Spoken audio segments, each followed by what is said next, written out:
Remember learning the ABC song when you were a child? For much the same reason children learned their ABCs with that song, Luther understood the importance of music for spreading the Reformation message. In Luther's time, not many people could read or write, so music was a way to teach and preach in a way they could hear and memorize. He recognized one of the simplest ways to get Christ's word of promise and forgiveness into the ears and hearts of the common people was through song.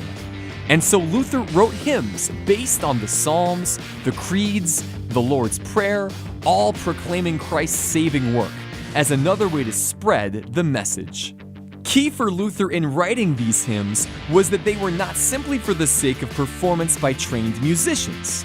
Instead, they were intended to be sung by the entire congregation as an important part of the worship service. Why did that matter?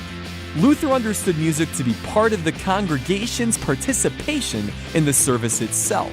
In other words, he understood that hymns weren't intended to be something the congregation simply watched or listened to, and they weren't intended to just give people something to do for the sake of doing it in the service. Rather, they were intended to communicate a specific message in a way everyone could understand, from children to the oldest adults. Hymns were, and still are, a very effective way to teach and preach some of the most challenging theological ideas to people in a way they can hear. So, to this day, we find ourselves singing the words Luther wrote in hymns, such as "A Mighty Fortress is Our God" and "Dear Christians, One and All Rejoice," hymns that proclaim God's victory over sin, death, and the devil through Christ's life, death, and resurrection. All of this was said and done so you can remember, a mighty fortress is our God.